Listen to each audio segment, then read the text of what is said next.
আসসালামু আলাইকুম। আজকে আমরা অধ্যাপক গোলাম আজম রচিত জীবন্ত নামাজ বইটির আলোচনা শুনব। বিসমিল্লাহির রহমানির রহিম। বইয়ের নাম জীবন্ত নামাজ। এ বই কেন? ইসলামের 5টি ভিত্তির মধ্যে কালেমা তাইয়েবার পরই নামাজের স্থান। যারা নিজেদেরকে মুসলমান মনে করে তারা নামাজ সবাই না পড়লেও এটাকে আল্লাহর হুকুম বলে স্বীকার করে। যারা নিয়মিত নামাজ আদায় করে তাদের সংখ্যা নগণ্য নয়। কোরআন ও হাদিসে নামাজের উদ্দেশ্য সম্পর্কে যা বলা হয়েছে তা সব নামাজির জীবনে পূরণ হয় না কেন? আমাদের নামাজ শিক্ষার পদ্ধতিটি অপূর্ণ। নামাজে কিরাত ও তাসবিহ সমূহ শুদ্ধ করে পড়া এবং রুকু সিজদা সুন্দরভাবে আদায় করা ও অঙ্গপ্রত্যঙ্গ যথাস্থানে রাখা ইত্যাদি শিক্ষা দেওয়া হয়। এটুকু শিক্ষাও অনেক নামাজির নেই। মসজিদে নামাজিদের দিকে লক্ষ্য করলেই তা বোঝা যায়। নামাজে যা পড়তে হয় তা যারা শুদ্ধ করে পড়তে ও রুকু সিজদা সঠিকভাবে আদায় করতে শিখেছে তারাও নামাজে কোন অবস্থায় মনে কি খেয়াল করতে হবে তা শেখার সুযোগ পায়নি। এ বিষয়ে সাধারণত শিক্ষা দেওয়াই হয় না। ফলে নামাজ আদায় করার সময় মনটা খালি থেকে যায়। দেহতা যায় নামাজে থাকলেও মনটা নামাজের বাইরে বিচরণ করে। মন খালি থাকলে শয়তানের কারখানায় পরিণত হওয়াই স্বাভাবিক। এ কারণেই শয়তান যাদেরকে নামাজ পড়া থেকে ফিরাতে পারে না তাদের নামাজ নষ্ট করার সুযোগ সহজেই পেয়ে যায়। মনটাকে নামাজের সময় কোন ভাবনায় নিয়োগ না করায় শয়তান নামাজির মনে নামাজের বাইরের হাজারো কথা হাজির করে। আমাদের অঙ্গপ্রত্যঙ্গ দ্বারা নামাজে যা কিছু করি তাতে শুধু নামাজের দেহ তৈরি হয়। মানুষের প্রাণহীন দেহ যেমন কোনো কাজে লাগে না, প্রাণহীন নামাজও নামাজের উদ্দেশ্য পূরণ করতে পারে না। তাই আমাদের নামাজকে জীবন্ত নামাজে পরিণত করতে হবে। যারা জীবন্ত নামাজের অধিকারী হতে চান তাদের জন্য এ বইটি সহায়ক হবে বলে আশা করি। আল্লাহ তাআলা আমার এ আশা পূরণ করুন, আমিন।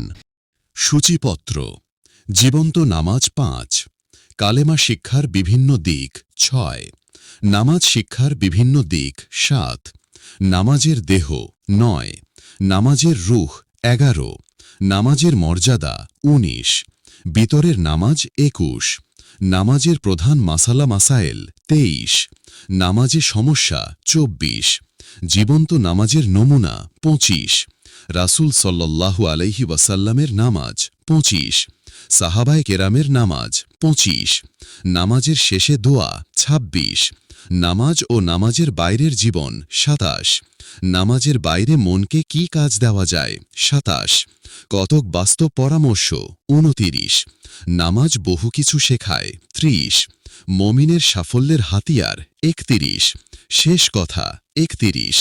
বিসমিল্লাহির রহমানির রহিম। জীবন্ত নামাজ, পৃষ্ঠা 5। নামাজ কালেমায়ে তাইয়্যিবার পহেলা বাস্তব আমলি স্বীকৃতি। কালেমায়ে তাইয়্যিবার মধ্যে যে দুটো কথা স্বীকার করা হয় তা বাস্তব জীবনে মেনে চলার ট্রেনিংই হল নামাজ। কালেমা ও নামাজের সম্পর্ক ঘনিষ্ঠ। ধরুন এক ব্যক্তি ইসলাম কবুল করে মুসলিম সমাজের সদস্য হয়ে গেল। কালেমায়ে তাইয়্যিবা উচ্চারণ করে সে তার জীবনের 2 দফা পলিসি ঘোষণা করল। 1. আমি জীবনের সর্বক্ষেত্রে একমাত্র আল্লাহর হুকুম মেনে চলব। আল্লাহর হুকুমের বিরোধী কারো হুকুম পালন করব না। 2. রাসূল সাল্লাল্লাহু আলাইহি ওয়াসাল্লাম আল্লাহর হুকুম যে নিয়মে পালন করেছেন আমি একমাত্র ওই তরিকাতেই আল্লাহর হুকুম পালন করব, আর কারো কাছ থেকে কোনো নিয়ম বা তরিকা গ্রহণ করব না। এ ঘোষণার ফলে সে মুসলিম মিল্লাতের অন্তর্ভুক্ত হয়ে গেল। সে কালেমায়ে তাইয়্যিবা কবুল করে ইসলামের 5টি বুনিয়াদের ভিত্তির প্রথমটি গ্রহণ করার ঘোষণা দিল। এখন বাকি 4টি ভিত্তি তাকে মেনে চলতে হবে। এর মধ্যে প্রথমে নামাজ। যদি কেউ সকালে ইসলাম গ্রহণ করে থাকে তাহলে জোহরের নামাজেই তাকে মসজিদে জামাতে শরিক হতে হবে। যা যা পড়তে হয় তা শিখতে কিছুদিন লাগতে পারে, কিন্তু সে অপেক্ষায় 1 ওয়াক্ত নামাজও বাদ দিতে পারবে না। নামাজে যা পড়তে হয় এর যেটুকু শেখা বাকি আছে ওইটুকু জায়গায় শুধু সুবহানাল্লাহ সুবহানাল্লাহ পড়তে থাকবে। এভাবে কালেমা কবলের সাথে সাথেই তার ওপর নামাজ ফরজ হয়ে গেল। রমজান মাস আসলে তাকে রোজা রাখতে হবে। তার নিকট জাকাত দেওয়ার নিসাব পরিমাণ মাল থাকলে 1 বছর পর জাকাত আদায় করবে। হজ করার সাধ্য থাকলে হজের মৌসুমে হজ আদায় করবে। কিন্তু নামাজ এমনই এক ইবাদত যা কালেমা কবুলের পর পরবর্তী নামাজের ওয়াক্তেই তাকে আদায় করতে হবে। কালেমা কবুলের পরপরই নামাজে সামিল হয়ে সে বাস্তবে স্বীকৃতি দিল যে সে সত্যিই কালেমা কবুল করেছে। কালেমার 2 দফা ঘোষণা অনুযায়ী সে নামাজের হুকুম পালন শুরু করে দিল। এভাবেই নামাজ হল কালেমায়ে তাইয়েবা কবুল করার বাস্তব আমলি স্বীকৃতি। কালেমা শিক্ষার বিভিন্ন দিক, পৃষ্ঠা 6। 1। কালেমা তাইয়েবা শুদ্ধ উচ্চারণে পড়তে হবে। 2। কালেমার শাব্দিক অর্থ জানতে হবে। 3। কালেমার মর্ম কথা বুঝতে হবে। 4। কালেমার ওয়াদা পালন করতে হবে। কালেমার শাব্দিক অর্থ: আল্লাহ ছাড়া কোনো মাবুদ নেই, মুহাম্মদ সাল্লাল্লাহু আলাইহি ওয়াসাল্লাম আল্লাহর রাসূল। কালেমার মর্ম কথা: জীবনের সকল ক্ষেত্রে, সব সময়, সব অবস্থায় আল্লাহকে একমাত্র হুকুমকর্তা, ইলাহ, প্রভু মানতে হবে এবং আল্লাহর হুকুমের বিরোধী কারো হুকুম মানা যাবে না। আর মুহাম্মদ সাল্লাল্লাহু আলাইহি ওয়াসাল্লামের নিকটেই আল্লাহর হুকুম এসেছে এবং তিনি আল্লাহর শেখানো নিয়মে আল্লাহর হুকুম পালন করেছেন। কালেমা কবুলকারীকে একমাত্র রাসূল সাল্লাল্লাহু আলাইহি ওয়াসাল্লামের নিয়ম বা তরিকা অনুযায়ী আল্লাহর সব হুকুম পালন করতে হবে। ময়না বা টিয়া পাখিকেও শেখালে কালেমা পড়তে পারে, কিন্তু সে কালেমা বুঝে কবুল করতে পারে না। তাই পাখি কালেমা উচ্চারণ করতে পারা সত্ত্বেও মোমিন বলে গণ্য হবে না। ঈমানের দাবি হল কালেমার শব্দগুলো মুখে উচ্চারণ করে মনে এর মর্ম বুঝে কবুল করতে হবে। ইকরারুন বিল লিসান এর সাথে সাথে তাসদীকুন বিল জানানি হতে হবে, অর্থাৎ মুখে স্বীকার করার সাথে সাথে মনেও কবুল করতে হবে। উদাহরণ: পানি একটি শব্দ, কিন্তু শব্দটিতে পানি নেই। পানি একটি জিনিস যা এই শব্দ দ্বারা বোঝা যায়। পিপাসা দূর করতে হলে পানি পান করতে হবে। পানি পানি জপলে পিপাসা আরও বাড়বে, কারণ পানি শব্দে কোনো পানি নেই। তেমনি কালেমায়ে তাইয়েবার শব্দগুলো কালেমায়ে তাইয়েবা নয়, এর মর্মকথাটাই আসল কালেমা। কালেমার ওয়াদা: কালেমার মর্মকথা কবুল করার মাধ্যমে এ ওয়াদাই করা হল যে আমি একমাত্র আল্লাহর হুকুম মেনে চলব, তার হুকুমের বিরোধী কারো হুকুম মানব না এবং আমি আল্লাহর সব হুকুম একমাত্র রাসূল সাল্লাল্লাহু আলাইহি ওয়াসাল্লামের শেখানো তরিকা অনুযায়ী পালন করব এবং অন্য কারো কাছ থেকে তরিকা নেব না। কালেমা কবুল করার মধ্যে এ ওয়াদা যে প্রচ্ছন্ন রয়েছে তা অস্বীকার করা যায় না। এ ওয়াদা ছাড়া কালেমা কবুল করা অর্থহীন। কালেমা গ্রহণ মানেই ওই 2 দফা ওয়াদা করা। নামাজ শিক্ষার বিভিন্ন দিক, পৃষ্ঠা 7, 8, 9। 1। রাসূল সাল্লাল্লাহু আলাইহি ওয়াসাল্লাম যেভাবে নামাজ আদায় করেছেন ঠিক সেভাবেই নামাজ পড়তে হবে। 2। নামাজে তিনি যে অবস্থায় যা পড়েছেন তা শুদ্ধ করে পড়া শিখতে হবে এবং তা ঠোঁট ও জিহ্বা নেড়ে উচ্চারণ করতে হবে, মনে মনে পড়লে চলবে না। 3। কালেমার ওয়াদা অনুযায়ী চলার ট্রেনিং হিসেবে নামাজ আদায় করতে হবে। নামাজে দেহের সকল অঙ্গপ্রত্যঙ্গ ব্যবহার করতে হয়। বিভিন্ন অবস্থায় হাত বিভিন্নভাবে রাখতে হয়। বিভিন্ন অবস্থায় নির্দিষ্ট স্থানে চোখে তাকাতে হয়। রুকু ও সিজদা বিশেষ নিয়মে করতে হয়। এসবই রাসূল সাল্লাল্লাহু আলাইহি ওয়াসাল্লাম শিক্ষা দিয়েছেন। নামাজে এ শিক্ষাই দেওয়া হয় যে দেহের সকল অঙ্গপ্রত্যঙ্গ যেভাবে নামাজে আল্লাহ ও রাসূলের শেখানো নিয়মে ব্যবহার করা হয়, নামাজের বাইরেও এসবকে আল্লাহ ও রাসূলের মর্জিমতো ব্যবহার করতে হবে। নিজের মর্জিমতো ব্যবহার করা চলবে না। এভাবেই নামাজের শিক্ষাকে বাস্তব জীবনে কায়েম করতে হবে। কোরআনে নামাজ কায়েম করতেই হুকুম করা হয়েছে, শুধু পড়তে বলা হয়নি। 4। নামাজে মনের ট্রেনিং আরও গুরুত্বপূর্ণ। মনই তো আসল। নামাজকে কালেমার ট্রেনিং হিসাবে মনে করলেই তো বাস্তব জীবনে নামাজের শিক্ষাকে কাজে লাগানো সহজ হবে। মনে রাখতে হবে যে আল্লাহ তাআলা মুমিনের 24 ঘণ্টার রুটিন 5 ওয়াক্ত নামাজের নিয়ন্ত্রণে রাখার ব্যবস্থাই করেছেন। এ রুটিন শুরু হবে ফজরের নামাজ দিয়ে এবং শেষ হবে এশার নামাজ দিয়ে। মাঝখানে 3 বার দুনিয়ার দায়িত্ব মুলতবি রেখে নামাজে হাজির হতে হবে। নামাজ নির্দিষ্ট সময়ে পুরুষদেরকে মসজিদে জামাতে আদায় করতে হবে। অন্য কোনো কাজের জন্য নামাজকে মুলতবি করা চলবে না। এভাবে 24 ঘণ্টার রুটিন নামাজ দ্বারা নিয়ন্ত্রিত হবে। সকালে ঘুম থেকে ওঠার পর নামাজই পয়লা কাজ। এর আগে পেশাব, পায়খানা ও অজু গোসল তো আসলে নামাজেরই প্রস্তুতি। এগুলো দুনিয়ার কোনো দায়িত্ব নয়।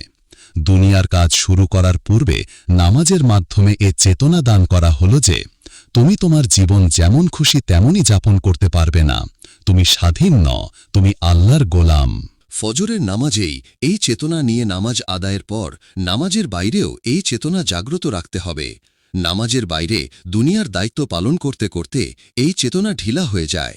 তাই বারবার জোহর, আসর, মাগরিব ও ঈশার নামাজে হাজির হয়ে কালেমার ট্রেনিংকে ঝালাই করতে হয় এবং ওই চেতনাকে শান দিতে হয়। আল্লাহু আকবার বলে নামাজ শুরু করার পর সালাম ফেরানোর পূর্ব পর্যন্ত দেহ ও মনকে একমাত্র আল্লাহর হুকুম ও রাসূল সাল্লাল্লাহু আলাইহি সাল্লামের তরিকা অনুযায়ী ব্যবহার করতে হয়। কেউ বেশি সাবাবের নিয়তে আত্তাহিয়াতু পড়ার জায়গায় সূরা ইয়াসিন পড়লে নামাজ হবে না। নিজের মর্জি মতো নামাজে কিছুই করা যাবে না। আল্লাহর হুকুম ও রাসূল সাল্লাল্লাহু আলাইহি সাল্লামের তরিকা মতোই নামাজে সবকিছু করতে হবে। এভাবে 5 ওয়াক্ত নামাজে কালেমার যে ট্রেনিং হয় তা নামাজের বাইরে কায়েম করতে পারলেই নামাজের উদ্দেশ্য পূর্ণ হয়। নামাজ বাস্তব জীবন থেকে বিচ্ছিন্ন কোনো অনুষ্ঠান নয়। জীবনের সব ক্ষেত্রে নামাজের ট্রেনিংকে কাজে লাগাতে হবে। এটাই নামাজে মনের ট্রেনিং। মনকে নামাজ থেকে বিচ্ছিন্ন করা চলবে না। ফজরের পর মসজিদে মনকে ঝুলিয়ে রেখেই বাইরে যেতে হবে। মন সারা দিন নামাজের সময় সম্পর্কে সচেতন থাকবে। 5. নামাজের বিভিন্ন অবস্থায় মনটাকে কাজ দিতে হবে যাতে মন নামাজের বাইরে চলে না যায়। নামাজে মন অনুপস্থিত হলেই মনে শয়তান এমন সব ভাবনা হাজির করে যা নামাজের উদ্দেশ্যই ব্যর্থ করে দেয়। নামাজ শেখার সময় এটা সাধারণত শেখানো হয় না, এটা অবশ্যই শিখতে হবে। আমরা দেহ দ্বারা নামাজে যা করি তাতে নামাজের দেহ তৈরি হয়, আর মনে যদি সঠিক ভাবনা থাকে তবেই নামাজে প্রাণ সঞ্চার হয় বা নামাজ জীবন্ত হয়। তাই নামাজে কোন অবস্থায় মনে কোন ভাবনা থাকতে হবে তা জানতে হবে ও তা অভ্যাস করতে হবে। নামাজে যখন যা পড়া হয় এর মর্ম কথাই ভাবনায় থাকতে হবে। নামাজে সবকিছুই আরবিতে পড়তে হয়। যারা আরবির অর্থ বুঝে না তারাও মর্ম কথাটা জেনে নিতে পারে। টাকার নোটের লেখা যারা পড়তে জানে না তারাও কোনটা কত টাকার নোট তা চিনে নেয়।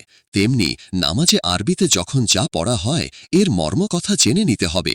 আরবিটুকু মুখস্থ করতে যে সময় লাগে এত কম সময়ে তা শেখা সম্ভব। মুখে উচ্চারণ করবে আর মনে মর্ম কথাটুকু জাগ্রত রাখবে। 6. কালেমায়ে তাইয়্যেবার মধ্যে যেমন ওয়াদা রয়েছে তেমনি নামাজেও প্রচ্ছন্নভাবে ওয়াদা করা হয়। গোটা নামাজে এ ওয়াদা উদ্ধ রয়েছে যে, হে আমার মাবুদ, নামাজে যেমন তোমার হুকুম ও রাসূল সাল্লাল্লাহু আলাইহি সাল্লামের তরিকা মতো সবকিছু করেছি, নামাজের বাইরেও আমি সেভাবেই করব। আমার অঙ্গ প্রত্যঙ্গ নামাজে যেমন আমার মর্জি মতো ব্যবহার করিনি, নামাজের বাইরেও তা আমার মর্জি মতো ব্যবহার করব না। নামাজে যে মুখে তোমার পবিত্র কালাম উচ্চারণ করেছি, নামাজের বাইরেও তোমার অপছন্দনীয় কথা মুখে আনব না। নামাজের রুকুতে আমার যে মাথা তোমার দরবারে নত করে গৌরবের ভাগী হয়েছি, সে মাথাকে আর কোনো শক্তির সামনে নত করে অপমানিত করব না। আমাকে এ শক্তি দাও যাতে ওই গৌরব বহাল রাখতে পারি। সিজদায় আমার দেহ মন সহ আমার পূর্ণ সত্তাকে তোমার নিকট সমর্পণ করে ধন্য হয়েছি। আমি একমাত্র তোমার নিকট আশ্রয় নিয়েছি। আমার আর কোনো আশ্রয়ের প্রয়োজন নেই। আমি আর কোনো শক্তির পরোয়া করব না। আমি আর কোনো শক্তির পরোয়া করব না। সিজদায় তোমার যে মহান নৈকট্য লাভ করেছি এটাই আমার মহা সম্পদ। আমাকে তোমার গোলাম হিসাবে কবুল করে নাও। আমাকে তোমার সালেহ বান্দাগণ, মুখলিস দাসগণ ও অগ্রবর্তী মুকাররাবিনদের মধ্যে শামিল করো। ওয়াজআলনি মিনাস সালিহিন ওয়াল মুখলিসিন ওয়াস সাবিকিনাল মুকাররাবিন। নামাজের দেহ, পৃষ্ঠা 9, 10, 11। সবাই যার যার শরীরকে সুন্দর অবস্থায় রাখার চেষ্টা করে। নামাজের দেহটিকেও মনিবের নিকট সুন্দর অবস্থায় পেশ করার জজবা থাকা উচিত। নামাজের দেহের সৌন্দর্য হল: ক. নামাজে অঙ্গ প্রত্যঙ্গগুলো যেখানে যেভাবে রাখা উচিত সেভাবে রাখা। খ. নামাজে যা পড়া হয় তা শুদ্ধ উচ্চারণে পড়া। নামাজে দাঁড়ানো অবস্থায় হাত বেঁধে স্থির হয়ে দাঁড়াতে হয়। সিজদা দেওয়ার জায়গায় দৃষ্টি রাখতে হয়, তাহলে মাথা সামনের দিকে সামান্য ঝুঁকে থাকবে। রুকুর অবস্থায় হাঁটুতে হাতের তালু রেখে হাত দিয়ে হাঁটুকে মজবুতভাবে ধরতে হয়। এতে শরীরের ভারটা হাতের ওপর পড়ে এবং কনুই ও হাঁটু সোজা থাকে। দৃষ্টি পায়ের পাতার ওপর রাখতে হয়। এতে কোমর, পিঠ ও মাথা এক রেখা বরাবর সমান থাকে এবং মাটির সমান্তরালে থাকে। মাথা পিঠ থেকে নিচু হয় না এবং পিঠ বাঁকা অবস্থায় থাকে না। রুকু থেকে উঠে সিজদায় যাওয়ার আগে স্থির হয়ে দাঁড়াতে হয় এবং দুহাত দুপাশে সোজা হয়ে থাকে। স্থির হয়ে দাঁড়িয়ে না থেকে সিজদায় চলে গেলে নামাজ হবে না। এভাবে থামা ওয়াজিব। সিজদায় যাবার সময় ধীরে ধীরে প্রথমে হাঁটু মাটিতে লাগাতে হয়, এরপর লম্বা হয়ে হাতের তালু মাটিতে রাখতে হয়। প্রথমে নাক ও পরে কপাল মাটিতে রেখে স্থির হতে হয়। এ সময় দৃষ্টি নাকের দিকে থাকে। এতটা লম্বা হয়ে সিজদা করতে হয় যাতে উরু খাড়া থাকে, সামনে বা পেছনে ঝুঁকে না থাকে, আর যেন উরু থেকে কনুই এতটা দূরে থাকে যে এর ফাঁক দিয়ে ছাগলের বাচ্চা পার হওয়ার মতো জায়গা থাকে। হাত পাঁজরের সাথে লেগে থাকবে না, একটু ফাঁক থাকবে। অবশ্যই এখানে ছবিতে থাকা বাংলা লেখাটি দেওয়া হলো। তালু থেকে কনুই পর্যন্ত হাতটা মাটি থেকে উঁচু থাকবে। কুকুরের বসার মতো কনুই মাটিতে লেগে থাকবে না। সিজদার সময় দু পায়ের পাতা খাড়া থাকবে এবং পায়ের আঙুলগুলো ভাঁজ করে কিবলামুখী করে রাখতে হবে।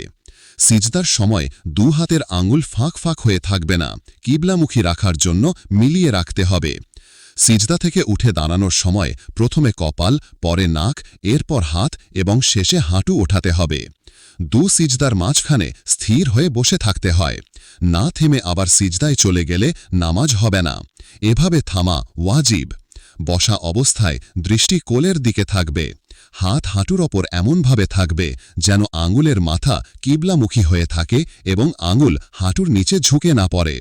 বসার সময় বাম পায়ের পাতা মাটিতে বিছিয়ে এর ওপর বসতে হয় এবং ডান পায়ের আঙুলগুলোর ওপর পায়ের পাতা খাড়া করে রাখতে হয়।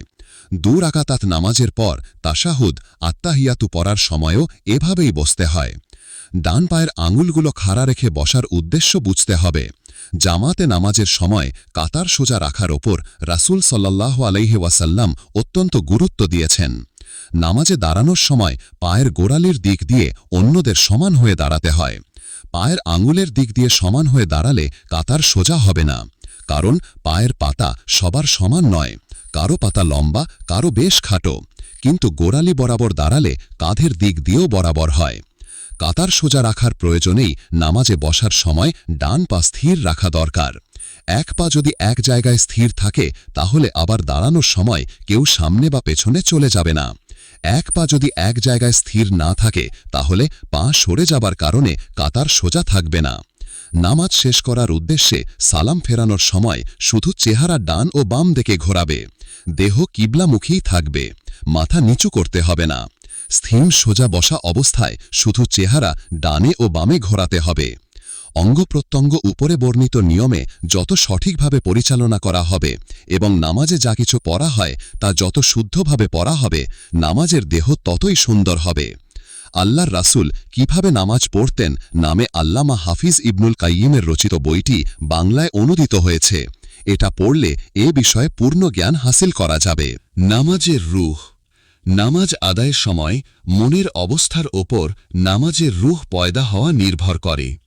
নামাজে দেহ যখন যে অবস্থায় থাকে তখন মনে যে চেতনা থাকা উচিত তা থাকলেই নামাজ জীবন্ত হয়। নামাজ শুরু করার সময় মুখে আরবিতে নিয়ত উচ্চারণের কোনো দরকার নেই। এসব নিয়ত এভাবে রাসূল সাল্লাল্লাহু আলাইহি ওয়াসাল্লাম শেখাননি। নিয়ত মুখের কাজ নয়, মনের কাজ। তাই নামাজের উদ্দেশ্যে মন স্থির করে দাঁড়িয়ে আল্লাহু আকবার উচ্চারণ করতে হয়। আল্লাহু আকবার বলে নামাজ শুরু করার সময় হাতের তালু কিবলামুখী রেখে হাত কাঁধের বরাবর যখন তোলা হয় তখন মনে খেয়াল রাখতে হবে যে আমি আমার দুনিয়ার জীবনকে পেছনে রেখে আমার রবের দরবারে হাজির হয়েছি। এ তাকবীরকে তাকবীরে তাহরিমা বলে, অর্থাৎ আল্লাহু আকবার বলে দুহাত নাভির নিচে, আহলে হাদিস হলে বুকের উপর বেঁধে দাঁড়ানোর পর নামাজের বাইরের হালাল কাজও নামাজের ভেতরে হারাম হয়ে যায়। এ কারণে এর নাম তাকবীরে তাহরিমা। হাত বেঁধে মাথা সামান্য ঝুঁকিয়ে বিনয়ের সাথে নিম্নরূপ হামদ, সানা ও তাআউজ পড়তে হয়। সুবহানাকা আল্লাহুম্মা ওয়া বিহামদিকা ওয়া তাবারাকা ইসমুকা ওয়া তাআলা জাদ্দুকা ওয়া লা ইলাহা গায়রুক। إني وجهت وجهي للذي فطر السماوات والأرض حنيفا وما أنا من المشركين। এটুকু পড়ার সময় মনে নিম্নরূপ খেয়াল রাখতে হবে, হে আল্লাহ, গৌরব, প্রশংসা, বরকত ও মর্যাদা তোমারই। আমি বিনীতভাবে আমার সমগ্র মনোযোগ তোমার প্রতিই দিলাম। রাসূল সাল্লাল্লাহু আলাইহি ওয়াসাল্লাম সূরা ফাতিহা পড়ার আগে কোরআনের নিম্ন আয়াতটুকুও পড়তেন, ইন্না সালাতি ওয়া নুসুকি ওয়া মাহইয়ায়া ওয়া মামাতি লিল্লাহি রাব্বিল আলামিন লা শারীকা লাহু ওয়া বিযালিকা উমিরতু ওয়া আনা মিনাল মুসলিমিন। কোরআনে আউয়ালুল মুসলিমিনও রয়েছে। তিনি নামাজে ওয়া আনা মিনাল মুসলিমিন পড়তেন। এ আয়াতের মর্মকথা খেয়াল করলে নামাজে এমন জাজবা ও আবেগ সৃষ্টি হয় যা নামাজের উদ্দেশ্যকে পূর্ণতা দান করে। এ আয়াতের মর্মকথা হল, হে আমার রব, আমার নামাজ, আমার কোরবানি ও যাবতীয় ইবাদত এবং আমার হায়াত ও মৌত তোমারই জন্য। আমাকে তোমার নিকট সম্পূর্ণরূপে সমর্পণ করলাম। বুকের বাম দিকেই মানুষের কলব বা দিল। সবটুকু মনোযোগ কলবের দিকে থাকবে। মনের খুঁটিটাকে কলবের ওপর মজবুত করে গেঁথে দিতে হবে। শয়তান কলব থেকে মনোযোগ সরিয়ে দেওয়ার চেষ্টা করতেই থাকবে। নামাজিকেও বারবার মনোযোগ কলবে কেন্দ্রীভূত করতে হবে। শয়তানের সাথে এ যুদ্ধ চলতেই থাকবে। এরপর আউযু বিল্লাহ ও বিসমিল্লাহ পড়ে সূরা ফাতিহা তেলাওয়াত করতে হবে। হাদিসে আছে যে সূরা ফাতিহার এক এক অংশ তেলাওয়াত করার সাথে সাথে আল্লাহ এর জবাব দেন। এ হাদিসের কথাগুলো এমন আবেগময় ভাষায় বলা হয়েছে যা বান্দার মনে গভীর দোলা দেয়। হাদিসটি নিম্নরূপ: عن أبي هريرة رضي الله قال سمعت رسول الله صلى الله عليه وسلم يقول قال الله تعالى قسمت الصلاة بيني وبين عبدي نصفين ولعبدي ما سأل فإذا قال العبد الحمد لله رب العالمين قال الله تعالى حمدني عبدي وإذا قال الرحمن الرحيم قال الله تعالى أثنى علي عبدي فإذا قال مالك يوم الدين قال مجدني عبدي فإذا قال إياك نعبد وإياك نستعين قال هذا بيني وبين عبدي ولعبدي ما سأل فإذا قال اهدنا الصراط المستقيم حتى ولا الضالين قال هذا لعبدي ولعبدي ما سأل। অর্থ হযরত আবু হুরায়রা রাদিয়াল্লাহু থেকে বর্ণিত। তিনি বলেন, আমি রাসূল সাল্লাল্লাহু আলাইহি ওয়াসাল্লামকে বলতে শুনেছি যে আল্লাহ তাআলা বলেন, আমি নামাজকে আমার ও আমার বান্দার মধ্যে দুভাগে ভাগ করেছি, আর আমার বান্দা আমার নিকট যা চায় তাই পাবে।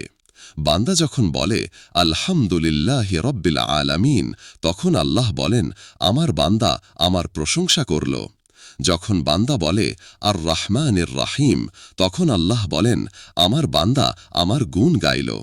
যখন বান্দা বলে মালিকি ইয়াউমিদ্দিন, তখন আল্লাহ বলেন, আমার বান্দা আমার গৌরব বর্ণনা করল। যখন বান্দা ইয়াকা না'বুদু ওয়া ইয়াকা নাস্তাঈন বলে, তখন আল্লাহ বলেন, এ বিষয়টা আমার ও আমার বান্দার মাঝেই রইল, আর আমার বান্দার জন্য তাই যা সে চাইল। অর্থাৎ আমার ও আমার বান্দার মধ্যে এ চুক্তি হল যে সে আমার কাছে চাইবে আর আমি তাকে দেব। যখন বান্দা বলে ইহদিনাস সিরাতাল মুস্তাকিম হাত্তা ওয়ালাদ দাল্লিন, তখন আল্লাহ বলেন, এটা আমার বান্দার জন্যই রইল, আর আমার বান্দার জন্য তাই যা সে চাইল। এ হাদিসে মহব্বতের এমন অগ্নিকণা রয়েছে যে বান্দার দিলে ঈমানের বারুদ থাকলে এবং নামাজে সূরা ফাতিহা পড়ার সময় আল্লাহর আবেগময় কথার দিকে খেয়াল করলে আল্লাহর প্রতি ভালোবাসার এমন আগুন জ্বলে উঠবে যে জাজবায় বান্দা নিজেকে মনিবের অতি কাছে বলে অনুভব করবে। নামাজে সূরা ফাতিহা পড়ার সময় এ হাদিসটির কথা খেয়ালে রাখলে এক একটি আয়াত পড়ার পর আল্লাহর প্রেমময় জবাবটা মনের কানে শুনবার জন্য বান্দাকে থামতেই হবে। আল্লাহর জবাবে যে তৃপ্তি ও শান্তি তা তারাই বোধ করতে পারে যারা আয়াতগুলো ধীরে ধীরে মজা নিয়ে পড়ে। সূরা ফাতিহা ও কেরাত পড়ার পর রুকুতে যখন সুবহানা রাব্বিয়াল আযীম তাসবিহ পড়া হয়, তখন আমার রব কথাটি যেন আবেগ সৃষ্টি করে। আল্লাহ তাআলা রব্বুল আলামিন বা সারা জাহানের রব, অথচ আমার রব বলা শেখানো হয়েছে যাতে রবের সাথে নৈকট্যবোধ জাগে। তাসবিহটির অর্থ আমার মহান রব কত পবিত্র। রুকু থেকে উঠে স্থির হয়ে দাঁড়িয়ে পড়তে হয় রব্বানা লাকাল হামদ হামদান কাসীরান তাইয়্যিবান মুবারাকান ফীহ। এ সবটুকু পড়ার অভ্যাস করলে কিছু সময় দাঁড়িয়ে থাকার ওয়াজিবটা সহজেই আদায় হয়ে যায়। এটা পড়ার সময় মাবুদের দরবারে মাথা নত করার তৌফিক দেওয়ার জন্য শুকরিয়ার গভীর অনুভূতি বোধ করতে হবে। রাসূল সাল্লাল্লাহু আলাইহি ওয়াসাল্লাম রুকুতে থাকা অবস্থায় এমন সব দোয়া পড়তেন যাতে বিনয়ের অনুভূতিটা গভীর হয়। এর একটি দোয়া নিম্নরূপ: আল্লাহুম্মা লাকা রাকা'তু ওয়া বিকা আমানতু ওয়া লাকা আসলামতু ওয়া আলাইকা তাওয়াক্কালতু আনতা রব্বি খাশআ লাকা সামঈ ওয়া বসরি ওয়া মুখি ওয়া আযমি ওয়া আসাবি। অর্থ: হে আল্লাহ, আমি তোমার জন্য রুকু দিলাম, তোমার প্রতি ঈমান আনলাম, তোমার প্রতি আত্মসমর্পণ করলাম, তোমার উপর ভরসা করলাম। তুমিই আমার রব। আমার কান, চোখ, মগজ, হাড় ও শিরা উপশিরা তোমার প্রতি একাগ্রভাবে বিনয়ী হয়েছে। এরপর সিজদায় চরম বিনয়ের ভাব নিয়ে পড়তে হবে সুবহান রব্বিয়াল আ'লা। আমার মর্যাদান রব কতই পবিত্র। রাসূল সাল্লাল্লাহু আলাইহি ওয়াসাল্লাম বলেছেন, তোমরা যখন সিজদা করো তখন তোমাদের রবের সবচেয়ে কাছে পৌঁছে যাও, তখন বেশি করে দোয়া করো। ইসলাম মানে আত্মসমর্পণ। সিজদার অবস্থাটা আত্মসমর্পণের চূড়ান্ত বাস্তব রূপ। কপাল ও নাক মানুষের সবচেয়ে সম্মানজনক অঙ্গ। মহান প্রভুর উদ্দেশ্যে কপাল ও নাক মাটিতে রেখে গোটা দেহকে সম্পূর্ণরূপে সমর্পণ করে দেওয়া হয় সিজদায়।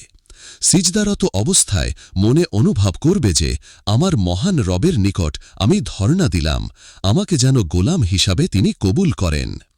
রসুল সাল্লাল্লাহু আলাইহি ওয়াসাল্লাম সিজদায় থাকাকালে বহু আবেগময় দোয়া করতেন। এর একটি দোয়া নিম্নরূপ: আল্লাহুম্মা লাকা সাজাদতু ওয়া বিকা আমানতু ওয়া লাকা আসলামতু ওয়া আলাইকা তাওয়াক্কালতু আনতা রব্বি সাজাদা ওয়াজহি লিল্লাযী খালাকাহু ওয়া সাওয়ারাহু ওয়া শাক্কা সামআহু ওয়া বসারাহু তাবারাকাল্লাহু আহসানুল খালিকিন। অর্থ: হে আল্লাহ, তোমার জন্যই সিজদা করলাম, তোমারই ওপর ঈমান আনলাম এবং তোমারই নিকট আত্মসমর্পণ করলাম আর তোমারই ওপর নির্ভর করলাম। তুমি আমার প্রভু। আমার চেহারা ওই সত্তার নিকট সিজদারত হল যিনি তাকে সৃষ্টি করেছেন ও আকৃতি দান করেছেন এবং তাকে শ্রবণ ও দৃষ্টিশক্তি দান করেছেন। আল্লাহ বরকতময়, তিনিই সকল শ্রেষ্ঠার সেরা। শিশু মায়ের কোলে আশ্রয় পেলে যেমন সেখানেই দীর্ঘ সময় থাকতে চায়, তেমনি সিজদায় আল্লাহর নৈকট্য বোধ হলে তাড়াতাড়ি সিজদা থেকে উঠতে মন চাইবে না। তাসবিহ ৩, ৫, ৭ যতবার খুশি পড়া পর হাদিসের দোয়াগুলো থেকে নিজের বাছাই করা দোয়া সিজদায় পড়তে পরম তৃপ্তি বোধ হয়। রাসূলুল্লাহ সাল্লাল্লাহু আলাইহি ওয়াসাল্লাম রুকু সিজদায় কোরআনের দোয়া পড়তে নিষেধ করেছেন। সিজদা থেকে উঠে স্থির হয়ে বসে পড়তে হবে আল্লাহুম্মা ইগফিরলি ওয়ারহামনি ওয়াজবুরনি ওয়ারফা'নি ওয়াহদিনি ওয়াআফিনি ওয়ারজুকনি। এখানে ৭টি জিনিস চাওয়া হয়েছে। এর মধ্য থেকে কোনো সময় ৩টি, কোনো সময় আরও বেশি পড়া যেতে পারে। এটা পড়ার অভ্যাস করলে দু সিজদার মাঝখানে কিছুক্ষণ স্থির হয়ে বসার ওয়াজিবটুকু সহজেই আদায় হয়ে যায়। এ দোয়াটির অর্থ: হে আল্লাহ, আমাকে মাফ করো, আমার উপর রহম করো, আমাকে শক্তিশালী করো, আমার মর্যাদা বৃদ্ধি করো, আমাকে হেদায়াত দান করো, আমাকে সুস্থ রাখো ও আমাকে রিজক দাও। এ দোয়াটি বড়ই মূল্যবান। এতে ৭টি বড় বড় নিয়ামত চাওয়া হয়েছে যা সবারই কাম্য হওয়া উচিত। রসূলুল্লাহ সাল্লাল্লাহু আলাইহি ওয়াসাল্লাম সিজদা থেকে উঠে দাঁড়ানোর সময় মাটিতে হাত দিয়ে উঠতেন না, হাঁটু ও উরুতে হাত দিয়ে দাঁড়াতেন। বৃদ্ধ লোকেরা অবশ্য মাটিতে হাতের ভর না দিয়ে উঠতে পারে না। এভাবে ২ রাকাত পড়তে হয়। দ্বিতীয় রাকাতে সূরা ফাতিহার আগে বিসমিল্লাহ পড়া উচিত। রাসূল সাল্লাল্লাহু আলাইহি ওয়াসাল্লাম দ্বিতীয় রাকাতে আউযু বিল্লাহ পড়তেন বলে প্রমাণিত নয়। অনেকেই বিসমিল্লাহকে সূরা ফাতিহার অংশ মনে করেন, তাই বিসমিল্লাহ পড়াই নিরাপদ। ২ রাকাত পড়া হলেই বসতে হয়। ২ রাকাত বিশিষ্ট নামাজে এই বৈঠক ফরজ, আর ৩ বা ৪ রাকাত বিশিষ্ট নামাজে ২ রাকাতের পর বসা ওয়াজিব এবং শেষ বৈঠক ফরজ। এখানে যা পড়তে হয় এর নাম তাশাহুদ। আত-তাহিয়াতু লিল্লাহি ওয়াস-সালাওয়াতু ওয়াত-তাইয়্যিবাতু السلام عليك أيها النبي ورحمة الله وبركاته. السلام علينا وعلى عباد الله الصالحين. أشهد أن لا إله إلا الله وأشهد أن محمدا عبده ورسوله. অর্থ সকল সম্মানজনক সম্বোধন বরকত ও পবিত্রতা আল্লাহর জন্য। হে নবী, আপনার উপর শান্তি, আল্লাহর রহমত ও বরকত নাজিল হোক। আমাদের উপর ও আল্লাহর নেক বান্দাদের উপর শান্তি বর্ষিত হোক। আমি সাক্ষ্য দিচ্ছি যে আল্লাহ ছাড়া কোনো ইলাহ নেই এবং মুহাম্মদ আল্লাহর দাস ও রাসূল। আত্তাহিয়াতুর কথাগুলো সম্পর্কে একটি চমৎকার ইতিহাস রয়েছে। রাসূল সাল্লাল্লাহু আলাইহি ওয়াসাল্লাম মিরাজে যখন আল্লাহর সাথে কথোপকথনের সুযোগ পেলেন, তখন তিনি প্রথমে আল্লাহকে সম্বোধন করে বললেন, আত্তাহিয়াতু লিল্লাহি ওয়াসসালাওয়াতু ওয়াত-তাইয়্যিবাতু। এর জবাবে আল্লাহ বললেন, আসসালামু আলাইকা আইয়ুহান নাবিয়্যু ওয়া রাহমাতুল্লাহি ওয়া বারাকাতুহু। রাসূল সাল্লাল্লাহু আলাইহি ওয়াসাল্লাম তখন আল্লাহ থেকে পাওয়া সালাম একা গ্রহণ না করে আল্লাহর সকল নেক বান্দার নিকট পৌঁছানোর উদ্দেশ্যে বললেন, আসসালামু আলাইনা ওয়া আলা ইবাদিল্লাহিস সালিহিন। আল্লাহ ও রাসূলের মধ্যে সালাম বিনিময়ের পর ফেরেশতারা বলে উঠলেন, আশহাদু আল্লা ইলাহা ইল্লাল্লাহ ওয়া আশহাদু আন্না মুহাম্মাদান আবদুহু ওয়া রাসূলুহু। মিরাজের এ মহান স্মৃতিটুকু নামাজিকেও মিরাজের স্বাদ উপভোগের সুযোগ দেয়। এখানে নামাজি আল্লাহ, রাসূল ও আল্লাহর সব নেক বান্দাকে সালাম পৌঁছানোর সৌভাগ্য লাভ করে। এ ঘটনাটি সহিহ হাদিস দ্বারা প্রমাণিত না হলেও এর ভাষা ওই ঘটনার সাথে যেভাবে খাপ খায় তাতে ঘটনা সঠিক বলে মন সাক্ষ্য দেয়। প্রথম বাক্যের সাথে দ্বিতীয় এবং দ্বিতীয় বাক্যের সাথে তৃতীয় বাক্যের কথাগুলো ওই ঘটনা ছাড়া খাপ ছাড়াই মনে হয়। বিখ্যাত তাফসিরে কুরতুবিতে সূরা আল বাকারার শেষ আয়াতের তাফসিরে মিরাজের সাথে তাশাহুদের সম্পর্ক এভাবেই উল্লেখ করা হয়েছে যেভাবে উপরে বর্ণিত হয়েছে। দারুল ইফতায় মুফতি মাওলানা আব্দুল মান্নান থেকে এ তথ্য সংগ্রহ করা হয়েছে। তাশাহুদের পর দরুদ এবং দরুদের পর নামাজের শেষ দোয়াটি নিম্নরূপ: আল্লাহুম্মা ইন্নী যালামতু নাফসি যুলমান কাসীরা ওয়া লা ইয়াগফিরু যুনুবা ইল্লা আনতা ফাগফির লি মাগফিরাতাম মিন ইনদিকা ওয়ারহামনি ইন্নাকা আনতাল গফুরুর রহিম। অর্থ: হে আল্লাহ, আমি আমার নাফসের উপর অনেক জুলুম করেছি, মানে অনেক গুনাহ করেছি। তুমি ছাড়া আর কেউ তা মাফ করতে পারে না। সুতরাং তোমার পক্ষ থেকে আমাকে ক্ষমা করো এবং আমার উপর রহম করো। নিশ্চয় তুমি ক্ষমাশীল ও মেহেরবান। নামাজ শেষ করার পূর্বে এ দোয়াটি ছাড়া আরও বহু দোয়া রাসূল সাল্লাল্লাহু আলাইহি ওয়াসাল্লাম বিভিন্ন সময় পড়তেন। সব দোয়ার মধ্যে এ দোয়াটি প্রায় সবাই পড়ে। এ দোয়াটি বান্দার জন্য বড় সম্বল। বান্দার তো হামেশাই গুনাহ হতে থাকে, তাই মাফ চাইতে থাকাই উচিত। মুমিন হিসেবে এক মুহূর্ত আল্লাহকে ভুলে থাকা উচিত নয়। ভুলে থাকলেই মনে এমন সব খেয়াল আসে যা মুমিনের জন্য মোটেই সাজে না। একবার রাসূল সাল্লাল্লাহু আলাইহি ওয়াসাল্লাম সাহাবীগণকে বললেন, তোমরা আল্লাহকে লজ্জা করো। সবাই বললেন, ইয়া রাসূলাল্লাহ, আমরা তো লজ্জা করি। রাসূল সাল্লাল্লাহু আলাইহি ওয়াসাল্লাম বললেন, আল্লাহকে লজ্জা করার মানে হলো তোমার মগজকে পাহারা দাও যেন এমন চিন্তা সেখানে না ঢোকে যা আল্লাহর নিকট অপছন্দনীয়। তোমার পেটকে পাহারা দাও যাতে এমন খাবার সেখানে না ঢোকে যা হালাল নয়। আর মৃত্যুকে বেশি করে ইয়াদ করো। অর্থাৎ এমন ভাবনায় সব সময় থাকতে হবে যে আল্লাহ আমাকে দেখছেন এবং আমার মনের খবরও তিনি রাখেন। এ অবস্থায় এমন চিন্তা আমি কেমন করে মগজে স্থান দিতে পারি যা মন্দ, এবং এমন খাদ্য কেমন করে আমি খেতে পারি যা হারাম, এ লজ্জাবোধকে রাসূল সাল্লাল্লাহু আলাইহি ওয়াসাল্লাম ঈমানের শাখা বলেছেন। সালাম ফিরিয়ে নামাজ শেষ করার পর রাসূলুল্লাহ সাল্লাল্লাহু আলাইহি ওয়াসাল্লাম বিভিন্ন সময় বহু দোয়া পড়তেন। এসব দোয়ার মর্মকথা হল মাফ চাওয়া, দয়া ভিক্ষা করা, আল্লাহর নৈকট্য কামনা করা ও সব অবস্থায় আল্লাহর ওপর ভরসা রাখা।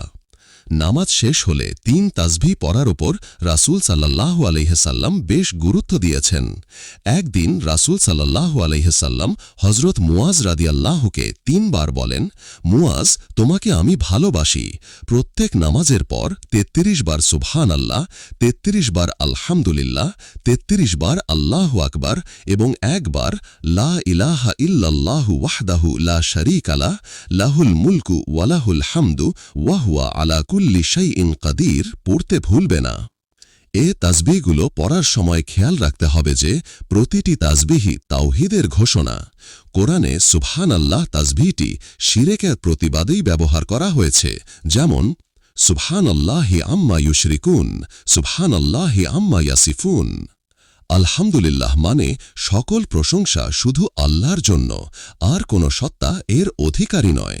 আল্লাহু আকবার তো স্পষ্টভাবে ঘোষণা করে যে আর কোনো সত্তা এর চেয়ে বড় নয়। এভাবে এ তাসবিহগুলো তাওহীদের ঘোষণা হিসেবেই উচ্চারণ করতে হবে। এভাবে নামাজ আদায় করতে পারলেই নামাজে রূহ পয়দা হবে। নামাজের আসল অর্জনই হল নামাজের রূহ। মৃতদেহ যেমন কোনো কাজের নয়, নিষ্প্রাণ নামাজও আসল নামাজ নয়। প্রাণহীন নামাজে এর উদ্দেশ্য পূরণ হতে পারে না। নামাজের জামায়াতে যত লোক শামিল হয় তারা সবাই একই নামাজ পড়ে, কিরাত ও তাসবিহ একই ভাষায় পড়ে, রুকু সিজদা একইভাবে করে, কিন্তু আল্লাহ এর সওয়াব কি সবাইকে এক সমানই দেবেন? হাদিস অনুযায়ী প্রত্যেক নেক আমলের পুরস্কার 10 গুণ থেকে 700 গুণ দেওয়া হবে। একই সাথে যারা নামাজ আদায় করল তাদের কেউ 10 গুণ, কেউ 20, কেউ 200, কেউ 500 গুণ কেন পাবে? কিসের ভিত্তিতে এত পার্থক্য হবে? নামাজের দেহ কতটুকু সুন্দর হল, যা কিছু পড়া হয় তা কি পরিমাণ শুদ্ধ হল, নামাজ আদায়ের সময় মনের অবস্থা কার কেমন ছিল, নামাজে কার কতটা আবেগ ও আন্তরিকতা ছিল, ইত্যাদি পার্থক্যের কারণেই সওয়াবে কম বেশি হবে। তাই এসব দিক দিয়ে নামাজের মানকে যাতে উন্নত করা যায় সে বিষয়ে প্রচেষ্টা অব্যাহত রাখতে হবে। উন্নতির কোনো শেষ নেই, তাই প্রচেষ্টাও চলতেই থাকা উচিত। নামাজের মর্যাদা। আল্লাহ, রাসূল ও আখিরাতে সঠিকভাবে ঈমান আনার মাধ্যমে আল্লাহর সাথে যে সম্পর্ক সৃষ্টি হয় তা আল্লাহ তাআলা নিজেই আল কোরআনের সূরা নাসে স্পষ্ট ভাষায় জানিয়ে দিয়েছেন। আল্লাহ মানুষের রব, বাদশাহ ও ইলাহ বা মাবুদ। কোরআনে আরও একটি সম্পর্কের কথা বারবার উল্লেখ করা হয়েছে, সেটি আরও আবেগময়। আল্লাহ তাআলা দুনিয়া ও আখেরাতে ঈমানদারদের ওয়ালি বা অভিভাবক। জীবন্ত নামাজ আল্লাহর সাথে এ 4 রকম সম্পর্ক মজবুত করতে থাকে। মুমিনের রুহানি তরক্কির জন্য নামাজই সবচেয়ে বেশি কার্যকর। রাসূল সাল্লাল্লাহু আলাইহি ওয়াসাল্লাম নামাজকে তার চোখের মণি বলেছেন। কখনো কোনো পেরেশানির কারণ ঘটলে রাসূল সাল্লাল্লাহু আলাইহি ওয়াসাল্লাম নামাজের মাধ্যমে প্রশান্তি বোধ করতেন। রাসূল সাল্লাল্লাহু আলাইহি ওয়াসাল্লাম এক হাদিসে বলেন, ইন্না আহাদাকুম ইযা ক্বামা ফি সলাতিহি ফাইন্নাহু ইউনাজি রাব্বাহু আও ইন্না রাব্বাহু বাইনাহু ওয়া বাইনাল কিবলাতে। সহিহ বুখারীতে বর্ণিত এ হাদিসটির অর্থ, তোমাদের কেউ যখন নামাজে দাঁড়ায় তখন সে তার রবের সাথে গোপনে কথা বলে এবং তার রব তার ও কিবলার মাঝে বিরাজ করেন। জীবন্ত নামাজের বাস্তব অবস্থা এটাই। মুমিন দুনিয়াকে পেছনে রেখে নামাজে যখন দাঁড়ায় তখন তার ও কিবলার মাঝে আল্লাহ ছাড়া আর কেউ থাকে না। নামাজে যা কিছু পড়া হয় এ সবই আল্লাহর সাথে একান্তে বলা হয়, তাই এ সবই আল্লাহর সাথে গোপন সংলাপ। নামাজ মুমিনের মিরাজ কথাটি প্রচলিত আছে। সহিহ হাদিসে এ ভাষায় কথাটি না পাওয়া গেলেও উপরের হাদিসটি থেকে এ কথাটি নামাজের বেলায় প্রযোজ্য। পার্থক্য এটুকু অবশ্য রয়েছে যে রাসূল সাল্লাল্লাহু আলাইহি ওয়াসাল্লাম মিরাজে গিয়েছিলেন সশরীরে, আর নামাজে মুমিনের মিরাজ হয় রুহানিভাবে। নামাজে আল্লাহরই সাথে নামাজের সংগোপনে সংলাপ চলে। এটা অন্তরে অনুভব করার বিষয়। নামাজ যতটা জীবন্ত হয় এ অনুভূতি ততই গভীর হয়। বহু হাদিস থেকে জানা যায় অগণিত ফেরেশতা নামাজের বিভিন্ন অবস্থায় রয়েছে। একদল ফেরেশতা শুধু দাঁড়িয়ে আছে, একদল শুধু রুকুতে আছে, একদল শুধু সিজদায় আছে। হাদিস থেকে প্রমাণ পাওয়া যায় না যে কোন একদল ফেরেশতা পূর্ণ নামাজ আদায় করে। আল্লাহ তাআলা মানুষকে পূর্ণ নামাজ আদায়ের মাধ্যমে ফেরেশতার চেয়েও মর্যাদা দান করেছেন। তাই আল্লাহর সাথে বান্দার ঘনিষ্ঠ সম্পর্ক গড়ার জন্য নামাজই শ্রেষ্ঠ মাধ্যম। জীবন্ত নামাজের মজা যারা পেয়েছে তাদের নিকট নামাজই সবচেয়ে প্রিয়। নামাজেই আল্লাহর সান্নিধ্য পাওয়া যায়। নামাজে দেহ ও রূহ নির্মল করার জন্য যা করণীয় তা প্রতি ওয়াক্তে এবং প্রতি রাকাতে করা সম্ভব নয়। এর জন্য মনকে অবসর করে প্রয়োজনীয় যথেষ্ট সময় লাগিয়ে নামাজ আদায় করতে হয়। এর জন্য উপযুক্ত সময় হল শেষ রাত। তাহাজ্জুদের অভ্যাস করতে পারলেই এটা সম্ভব ও সহজ মনে হবে। 5 ওয়াক্তের নামাজে তাহাজ্জুদের মতো নিরিবিলি পরিবেশ ও মানসিক প্রস্তুতি সম্ভব নয়। রাসূল সাল্লাল্লাহু আলাইহি ওয়াসাল্লাম ফরজ নামাজের পর তাহাজ্জুদের নামাজকেই সকল নফল নামাজের মধ্যে শ্রেষ্ঠ বলে ঘোষণা করেছেন। তাহাজ্জুদ সম্পর্কে একটি হাদিস উল্লেখ করাই যথেষ্ট মনে করি। আলাইকুম বিকিয়ামিল লাইল ফাইন্নাহু দা'বুস সালিহিন ক্বাবলাকুম ওয়া হুয়া কুরবাতুল লাকুম ইলা রাব্বিকুম ওয়া মুকাফফিরাতুন লিস-সাইয়্যাতি ওয়া মানহাতুন আনিল ইসম। অর্থ, রাত জাগা তোমাদের কর্তব্য, কেননা এটা তোমাদের পূর্ববর্তী নেক লোকদের তরিকা, তোমাদের রবের নৈকট্যের মাধ্যম, আগের গুনাহের কাফফারা এবং গুনাহ থেকে বিরত রাখার উপায়। তিরমিজি। রাসূল সাল্লাল্লাহু আলাইহি ওয়াসাল্লাম এ হাদিসে তাহাজ্জুদের 4টি ফজিলত বর্ণনা করেছেন। এর মধ্যে আল্লাহর নৈকট্য একটি। আল্লাহর দরবারে ধর্ণা দেওয়ার শ্রেষ্ঠ মাধ্যমই হল নামাজ। আল্লাহর সাথে এটা বান্দার সরাসরি সম্পর্কের মহা সুযোগ। নামাজের রুহের দিকটাকে না বুঝলে নামাজ নিতান্তই একটি ধর্মীয় অনুষ্ঠানে পরিণত হতে বাধ্য। এ প্রাণহীন নামাজে কি করে মজা পাওয়া যেতে পারে?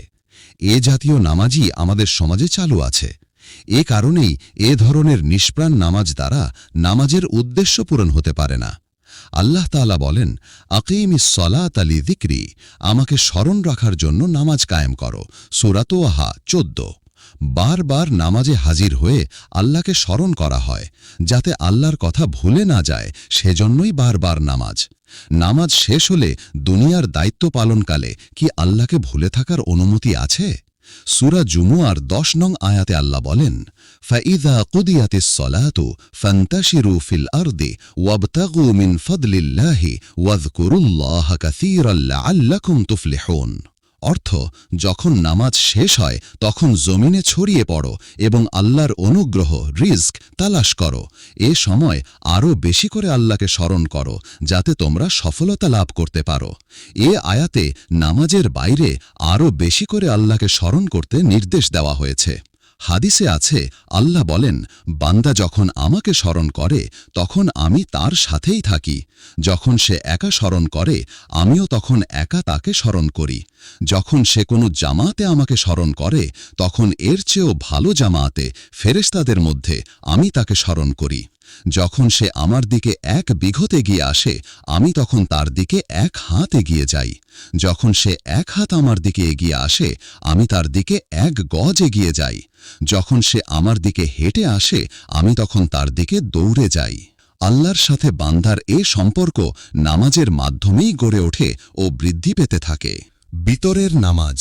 বিতরের নামাজের সঠিক সময় তাহাজ্জুদের পর। এ নামাজ ওয়াজিব, তাই শেষ রাতে যারা উঠার অভ্যাস করেনি তাদেরকে ইশার পরই বিতর পড়তে হয়, যাতে ওয়াজিব তর্ক হয়ে না যায়। এ নামাজের 3য় রাকাতে দোয়া কুনুত পড়তে হয়। এ দোয়াটির অর্থের দিকে খেয়াল করলে বোঝা যায় যে আল্লাহর নৈকট্য লাভ করাই এর উদ্দেশ্য। দোয়াটি বড়ই আবেগময়। কুনুতে 2টো দোয়াই প্রচলিত। এর একটি হানাফি মাযহাব অনুযায়ী নামাজীদের মধ্যে এবং অপরটি আহলে হাদিসের মধ্যে প্রচলিত। দোয়া দুটোর অনুবাদ এখানে পেশ করা হল। হে আল্লাহ, আমরা তোমারই সাহায্য চাই, তোমারই নিকট ক্ষমা চাই, তোমারই প্রতি ঈমান রাখি, তোমারই ওপর ভরসা করি এবং সকল মঙ্গল তোমারই দিকে ন্যস্ত করি। আমরা তোমার কৃতজ্ঞ হয়ে চলি, অকৃতজ্ঞ হই না। আমরা তোমার অবাধ্যদের সাথে সম্পর্ক রাখি না। হে আল্লাহ, আমরা তোমারই দাসত্ব করি, তোমারই জন্যে নামাজ পড়ি এবং তোমাকেই সিজদা করি। আমরা তোমারই দিকে দৌড়াই ও এগিয়ে চলি। আমরা তোমারই রহমত আশা করি এবং তোমার আযাবকে ভয় করি, আর তোমার আযাব তো কাফেরদের জন্যই নির্ধারিত। হে আল্লাহ, তুমি যাদেরকে সঠিক পথ দেখিয়েছ আমাকেও সঠিক পথ দেখিয়ে তাদের মধ্যে শামিল করো। যাদেরকে ক্ষমা ও সুস্থতা দান করেছ আমাকেও ক্ষমা ও সুস্থতা দান করে তাদের অন্তর্ভুক্ত করো। তুমি যাদের অভিভাবক হয়েছ আমাকেও তাদের মধ্যে শামিল করো। তুমি আমাকে যা দিয়েছ তাতে বরকত দান করো। তোমার মন্দ ফায়সালা থেকে আমাকে রক্ষা করো। তুমি আসল ফায়সালাকারী, তোমার উপর কারো ফায়সালা চলে না। তুমি যার অভিভাবকত্ব গ্রহণ করেছ তাকে কেউ অপদস্থ করতে পারে না। তুমি যাকে শত্রু সাব্যস্ত করেছ তাকে কেউ ইজ্জত দিতে পারে না। হে আমাদের রব, তুমি বরকতময় ও মহান। এ দোয়া দুটো আরবিতে নিম্নরূপ: আল্লাহুম্মা ইন্না নাস্তাঈনুকা ওয়া নাস্তাগফিরুকা ওয়া নু'মিনু বিকা ওয়া নাতাওয়াক্কালু আলাইকা ওয়া নুসনি আলাইকাল খায়রা ওয়া নাশকুরুকা ওয়া লা নাকফুরুকা ওয়া নাখলাউ ওয়া নাতরুকু মান ইয়াফজুরুকা। আল্লাহুম্মা ইয়্যাকা না'বুদু ওয়া লাকা নুসাল্লি ওয়া নাসজুদু ওয়া ইলাইকা নাসআ ওয়া নাহফিদু ওয়া নারজু রাহমাতাকা ওয়া নাখশা আযাবাকা ইন্না আযাবাকা বিল কুফফারি মুলহাকুন। اللهم اهدني فيمن هديت وعافني فيمن عافيت وتولني فيمن توليت وبارك لي فيما أعطيت وقني شر ما قضيت فإنك تقضي ولا يقضى عليك إنه لا يذل من واليت ولا يعز من عاديت تباركت ربنا وتعاليت। নামাজে শুধু একটি দোয়া পড়লেই চলে, তবে দুটো পড়লেই তৃপ্তি বেশি হয়। নামাজের প্রধান মাসালা মাসাইল, পৃষ্ঠা 23, 24, 25। নামাজের নিয়ম কানুন ও মাসালা মাসাইল অনেক। নামাজ শিক্ষার বইতে তা পাওয়া যায়। এখানে এ বিষয়ে শুধু বিশেষ জরুরি কথাগুলো পেশ করা হচ্ছে। নামাজের ফরজ ও ওয়াজিব কয়টি তা ভালোভাবে জানা প্রয়োজন। ফরজ ও ওয়াজিব ছাড়া বাকি সবই সুন্নাত ও মুস্তাহাব। ফরজ ও ওয়াজিবগুলো চিনে নিলেই চলে। এ সম্পর্কে 3টি কথা জরুরি। 1. নামাজে কোনো ফরজ ভুলে বাদ পড়ে গেলে আবার নতুন করে নামাজ পড়তে হবে। 2.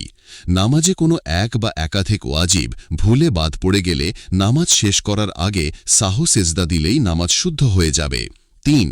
ফরজ ও ওয়াজিব ছাড়া অন্য কিছু বাদ পড়ে গেলেও নামাজ নষ্ট হবে না, যদিও ত্রুটিযুক্ত হবে। তাই কোনটা কোনটা ফরজ আর কোনটা কোনটা ওয়াজিব তা না জানলে সঠিকভাবে নামাজ আদায় করা সম্ভব নয়। নামাজে 14টি ফরজ। নামাজে মোট 14টি ফরজের মধ্যে নামাজ শুরুর আগেই 7টি ফরজ আর নামাজের ভেতরে 7টি ফরজ। নামাজের বাইরের 7টি ফরজ: শরীর পাক, পরনের কাপড় পাক, নামাজ পড়ার স্থান পাক, সতর ঢাকা, কিবলা রোখ হওয়া, ওয়াক্ত চিনে নামাজ পড়া ও নিয়ত করা। নামাজের ভেতরের 7টি ফরজ: তাকবীর তাহরিমা, দাঁড়ানো, কিরাত, রুকু, সিজদা, শেষ বসা ও মুসল্লির ব্যক্তিগত কাজের মাধ্যমে নামাজ শেষ করা। এক্ষেত্রে সালাম সর্বোত্তম কাজ। সব নামাজে মোট 11টি ওয়াজিব। 1. সূরা ফাতেহা পড়া। 2. সূরা ফাতেহার পর কোরআনের আরও কিছু পড়া। 3. রুকুতে কিছুক্ষণ বিলম্ব করা। 4. রুকু থেকে উঠে স্থির হয়ে দাঁড়ানো। 5. সিজদায় কিছুক্ষণ বিলম্ব করা। 6. 2 সিজদার মাঝে স্থির হয়ে বসা। 7. প্রত্যেক বৈঠকে তাশাহুদ পড়া। 8. সালাম শব্দ দ্বারা নামাজ শেষ করা। 9. ফরজ ও ওয়াজিবগুলো তারতিব মতো আদায় করা। 10. ফরজ নামাজে ফজর, মাগরিব ও ইশায় আওয়াজ করে কিরাত পড়া এবং জোহর ও আসরে আওয়াজ না করা। 11. তাদিলে আরকান অর্থাৎ নামাজের রুকনসমূহ কিরাত, রুকু, সিজদা ধীরে সুস্থে আদায় করা। অতিরিক্ত আরও 3টি ওয়াজিব। 1. 3 ও 4 রাকাতের নামাজে 2 রাকাতের পর বসা। 2. বিতরের নামাজে দোয়া কুনুত পড়া। 3. 2 ঈদের নামাজে তাকবীর পড়া। নামাজে সমস্যা। নামাজ শেখার সময় মনে কোন অবস্থায় কি চেতনা রাখতে হবে তা না শেখায় এবং চেতনা ছাড়াই নামাজ পড়ায় অভ্যস্ত হওয়ায় নামাজে মনকে স্থির রাখা বিরাট সমস্যা মনে হয়। মনকে নামাজে ধরে রাখার চেষ্টা সত্ত্বেও বারবার মন নামাজের বাইরে চলে যায় এবং নামাজের বাইরের খেয়াল মন দখল করে নেয়। এর প্রতিকারের জন্য 3টি কাজ করতে হবে। 1. আগেও উল্লেখ করা হয়েছে যে মনটাকে কালবের মধ্যে গেড়ে রাখতে হবে। নড়ে গেলে আবার মজবুত করতে হবে। মনটাকে কালবে আটকে রাখার জন্য অবিরাম চেষ্টা করতে হবে। 2. নামাজে যা কিছু পড়া হয় তা এমনভাবে উচ্চারণ করতে হবে যেন নিজের কানে শোনা যায়। মনোযোগী রাখার জন্য এটা অবশ্যই সহায়ক। তার এটা জোরে পড়া উচিত নয় যে অন্য লোক শুনতে পায়। 3. নামাজে যে অবস্থায় যে চেতনা থাকা প্রয়োজন বলে আলোচনা করা হয়েছে তা অভ্যাস করতে হবে। এভাবে কাল্ব, মুখ ও কানের সমন্বয় সাধন করতে হবে। লক্ষ্য রাখতে হবে যেন মনের অজান্তে মুখে উচ্চারণ না হয় বা বেখেয়ালির মধ্যে পড়া না হয়। পৃষ্ঠা 25-26 জীবন্ত নামাজের নমুনা। রাসূল সাল্লাল্লাহু আলাইহি ওয়াসাল্লামের নামাজ। 1. অন্তরের প্রশান্তি। নামাজকে আল্লাহ তাআলা আমার জন্য চোখের শান্তি বানিয়েছেন। হাদিস। 2. পেরেশান অবস্থায় রাসূল সাল্লাল্লাহু আলাইহি ওয়াসাল্লাম নামাজের মাধ্যমে স্বস্তি বোধ করতেন। নামাজ ও সবরের মাধ্যমে সাহায্য চাও। সূরা বাকারা 45। 3.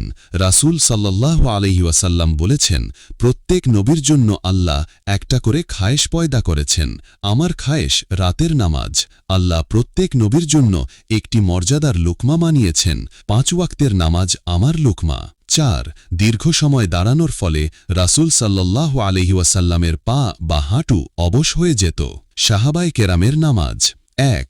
হযরত আবু বকর রাদিয়াল্লাহু তাআলা আনহু খুঁটির মতো নিশ্চল হয়ে নামাজে দাঁড়াতেন। 2. বল্লবের আঘাতে বেহুশ থাকা অবস্থায় হযরত ওমর রাদিয়াল্লাহু তাআলা আনহুকে নামাজের কথা বললে তিনি হুঁশ ফিরে পান। 3. হযরত ওসমান রাদিয়াল্লাহু তাআলা আনহু এর হত্যাকারীদেরকে লক্ষ্য করে তার বিবি বললেন, তোমরা এমন লোককে হত্যা করলে যে রাতের নামাজে কোরআন খতম করতেন। 4. হযরত আলী রাদিয়াল্লাহু তাআলা আনহু এর পায়ে বিদ্ধ তীর সিজদারত অবস্থায় সহজে খোলা গেল। 5. হযরত আব্দুল্লাহ ইবনে আব্বাস রাদিয়াল্লাহু তাআলা আনহু অসুস্থ অবস্থায় চোখের চিকিৎসা ত্যাগ করলেন, কারণ চিকিৎসক সুস্থ না হওয়া পর্যন্ত সিজদা দিতে নিষেধ করেছিলেন। 6. হযরত আব্দুল্লাহ ইবনে জুবায়ের রাদিয়াল্লাহু তাআলা আনহু নিশ্চল খামের মতো দাঁড়াতেন এবং বলতেন, এটাই খুশু। 7. হযরত আবু তালহা আনসারী রাদিয়াল্লাহু তাআলা আনহু বাগানে নামাজের সময় পাখির দিকে খেয়াল করায় রাকাতের সংখ্যা ভুলে যাওয়ার কাফফারা হিসেবে ওই বাগানটাই আল্লাহর পথে খরচ করার জন্য রাসূল সাল্লাল্লাহু আলাইহি ওয়াসাল্লামকে দিয়ে দিলেন। 8. এক ব্যক্তি রাসূল সাল্লাল্লাহু আলাইহি ওয়াসাল্লামের নিকট উপদেশ চাইলে তিনি বললেন, যখন নামাজে দাঁড়াবে জীবনের শেষ নামাজ মনে করে পড়বে। নামাজের শেষে দোয়া, পৃষ্ঠা 26-27। রাসূল সাল্লাল্লাহু আলাইহি ওয়াসাল্লাম ইমাম হিসেবে নামাজ পড়ালে নামাজের শেষ দিকে আসসালামু আলাইকুম ওয়া রাহমাতুল্লাহ বলে নামাজ শেষ করে মুসল্লিদের দিকে মুখ করে বসতেন, যাতে যারা শেষ দিকে নামাজে শরিক হয়েছে তারা বুঝতে পারে যে জামাত শেষ হয়ে গেছে। ঘুরে বসার সময় তিনি আওয়াজ দিয়ে আল্লাহু আকবার এবং 3 বার আস্তাগফিরুল্লাহ বলতেন। আল্লাহর রসুল সাল্লাল্লাহু আলাইহি ওয়াসাল্লাম কিভাবে নামাজ পড়তেন নামক বইটি থেকে বিস্তারিত জানা যায় যে এ সময় তিনি কি কি দোয়া পড়তেন।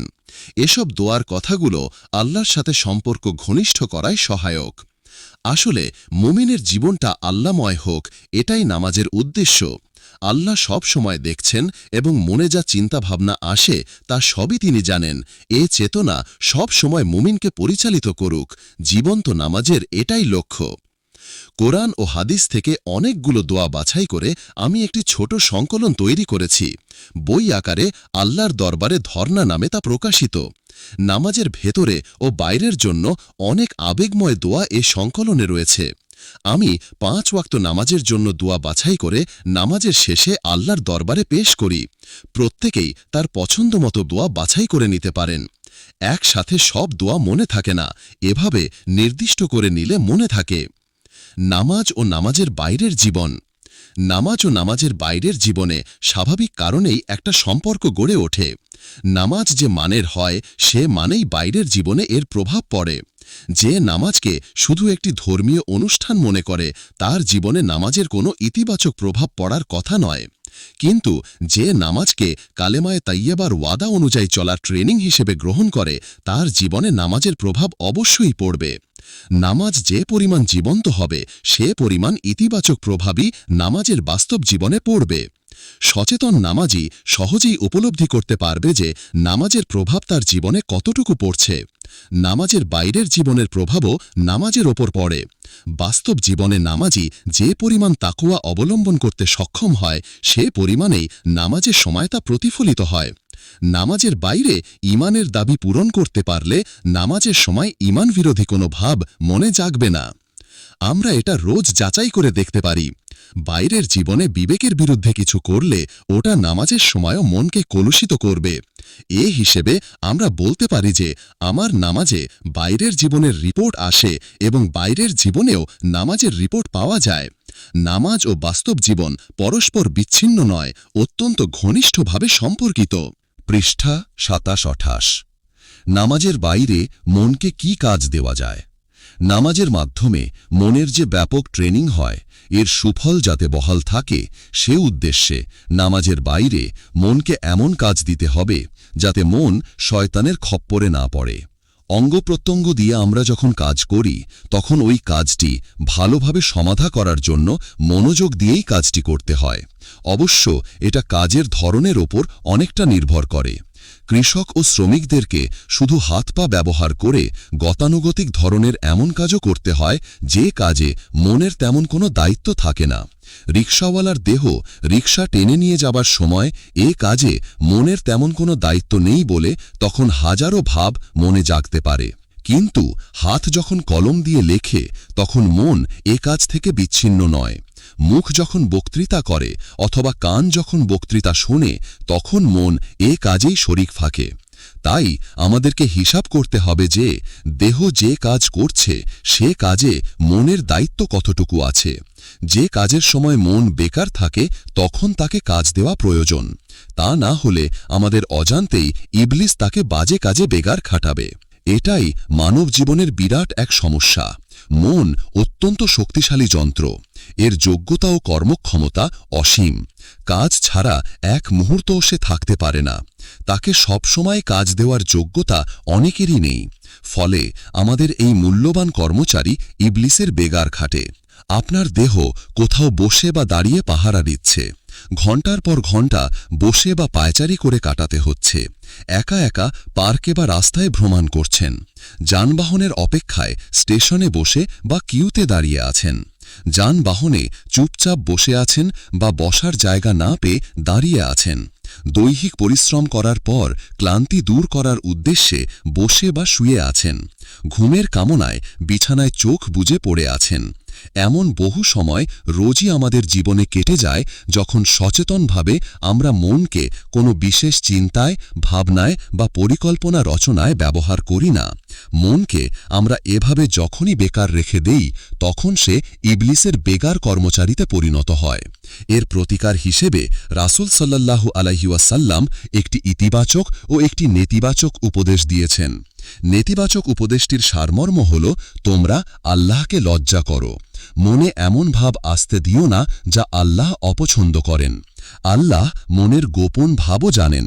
তাই এ কথা খেয়াল রাখবে যে এমন কথা আমি মনে কি করে স্থান দিতে পারি যা আমার মনই অপছন্দ করেন। এভাবে লজ্জাবোধ করলে মনকে বাঘে রাখা যায়। আর ইতিবাচক উপদেশ হল জিহ্বাকে সব সময় আল্লাহর জিকিরে চলমান রাখা, যাকে হাদিসের ভাষায় লিসানুক রতবা বলে। মনে খারাপ ভাব আসতে না দিলে মুখের জিকির মনকে জিকিরে মশগুল রাখবে। অর্থাৎ মন ও মুখ কোনোটাই খালি রাখা নিরাপদ নয়। মুখের জিকির মনকে জিকির করতে সাহায্য করে। মনকে দেওয়ার মতো কোনো কাজ না থাকলে তাকে জিকিরে ব্যস্ত করে দিতে হবে এবং এই উদ্দেশ্য সফল করার জন্য মুখেও জিকির জারি করা দরকার। জিকিরের ব্যাপারে একটি কথা বিশেষভাবে উল্লেখযোগ্য। হাদিসে শুধু আল্লাহ আল্লাহ জিকির কোথাও শিক্ষা দেওয়া হয়নি। আল্লাহ শব্দের সাথে আল্লাহর কোনো একটি গুণ থাকা দরকার, যেমন সুবহানাল্লাহ, আলহামদুলিল্লাহ, আল্লাহু আকবার, লা ইলাহা ইল্লাল্লাহ ইত্যাদি। সহিহ বুখারীর শেষে একটি চমৎকার তাসবিহ শেখানো হয়েছে। রাসূল সাল্লাল্লাহু আলাইহি ওয়াসাল্লাম বলেন, কালিমাতানে হাবিবাতান ইলার রহমানে খাফিফাতান আলাল লিসানে সাকিলাতানে ফিল মিজানে সুবহানাল্লাহি ওয়া বিহামদিহি সুবহানাল্লাহিল আযীম। অর্থ, দুটো বাক্য এমন আছে যা মুখে উচ্চারণ করা খুব সহজ কিন্তু দাঁড়িপাল্লায় বেশ ভারী এবং আল্লাহর নিকট বড় প্রিয়। তা হল সুবহানাল্লাহি ওয়া বিহামদিহি সুবহানাল্লাহিল আযীম। কতিপয় বাস্তব পরামর্শ, পৃষ্ঠা 29। খালি মনকে কাজে ব্যস্ত রাখার জন্য কতক পরামর্শ পেশ করছি। ১. সব সময় সব অবস্থায় ইসলামী বই সাথে রাখুন। যখনই মন অবসার হয়ে যায় বই পড়ুন। এটা জিকির থেকেও বেশি কার্যকর পন্থা। জিকিরে মনোযোগের অভাব হতে পারে, বই পড়ার সময় তা হয় না। তাছাড়া সকল রকম নফল এবাদতের মধ্যে দ্বীনের এলম তালাশ করা শ্রেষ্ঠতম। 2. অনেক সময় বই পড়ার পরিবেশ বা সুযোগ থাকে না, তখন কয়েকটি কাজ করতে পারেন। ক. কোরআন পাকের মুখস্থ করা সূরাগুলো আওড়াতে থাকুন। পরিবেশ অনুকূল থাকলে গুনগুন করেই পড়ুন। খ. কালেমা তাইয়েবা, 3 তাসবিহ, দুরুদ বা যে কোনো জিকির মুখে ও মনে জপতে থাকুন। গ. আপনার করণীয় কাজগুলো সুষ্ঠুভাবে করার পরিকল্পনা করুন। কারো সাথে আলোচনার কথা থাকলে বিষয়টি মনে মনে গুছিয়ে নিন। ঘ. নিঃশ্বাস টানার সময় সচেতনভাবে লা ইলাহা এবং নিঃশ্বাস ছাড়ার সময় ইল্লাল্লাহ নিঃশব্দে মনে মনে পড়তে থাকুন। ইঙ. একটানা অনেকক্ষণ একই ধরনের কাজ করতে মন চায় না, তাই এসব কাজ অদল বদল করে করতে থাকুন। নামাজ বহু কিছু শেখায়। পৃষ্ঠা 29-30। 1. যে 5 ওয়াক্ত নামাজ মসজিদে আদায় করে, নামাজ তাকে সারাক্ষণ আল্লাহর কথা স্মরণ করায়। সর্বদা নামাজের সময় সম্পর্কে তাকে সচেতন থাকতে হয়। সে যে একমাত্র আল্লাহর দাস, নামাজ তাকে সে কথা ভুলতে দেয় না। আল্লাহ বলেন, আকিমিস সালাতা লিযিকরি, আমাকে মনে রাখার উদ্দেশ্যে নামাজ কায়েম করো। সূরা তোয়াহা 14। 2. যে মন মানসিকতা ও জজবা নিয়ে নামাজ আদায় করতে হয়, নামাজের বাইরের তৎপরতার সময়ও ওই মন মানসিকতা ও জজবার প্রভাব জারি থাকে। 3. নামাজ দৃঢ়ভাবে সময়ানুবর্তিতা শেখায়। বারবার যথাসময় নামাজের জামাতে হাজির হওয়ার ফলে সব কাজেই সময় মতো করার অভ্যাস হয়। 4. ঠিকমতো অজু করা, মসজিদে হাজির হওয়া, ইমামের আনুগত্য করা, ঠিক মতো নামাজ আদায় করা ইত্যাদি নামাজের জীবনে শৃঙ্খলাবোধ সৃষ্টি করে। সব কাজ গোছালোভাবে করার মানসিকতা গড়ে ওঠে। 5. নামাজ সামাজিক ও রাষ্ট্রীয় জীবনে নিয়ম নীতি মেনে চলার প্রশিক্ষণ দেয়। ইমামের আনুগত্যের মাধ্যমে নেতার আনুগত্যের ট্রেনিং হয়। ইমাম ভুল করলে শালীন ভাষায় লুকমা দিয়ে ইমামকে সংশোধন করার মাধ্যমে সরকারের সমালোচনা করার ভদ্র পদ্ধতির শিক্ষা লাভ হয়। নামাজ রাজনৈতিক ময়দানেও সুশৃঙ্খল ও শালীন হতে উদ্বুদ্ধ করে। মুমিনের সাফল্যের হাতিয়ার, পৃষ্ঠা 30-31। 1. মুমিনকে দৃঢ়ভাবে সিদ্ধান্ত নিতে হবে যে আমি সর্বশক্তিমান আল্লাহ তাআলার সৈনিক, আমি আর কোনো শক্তির পরোয়া করি না। আমার রব, বাদশাহ, ইলাহ ও অভিভাবক এমন এক মহান সত্তা যার আশ্রয় নিলে আর কোনো শক্তিকে ভয় করার দরকার হয় না। আমার কিসের ভয়? আমি মৃত্যুকে আলিঙ্গন করতে আগ্রহী, কারণ আমার রবের কাছে পৌঁছার ওটাই তো প্রবেশপথ।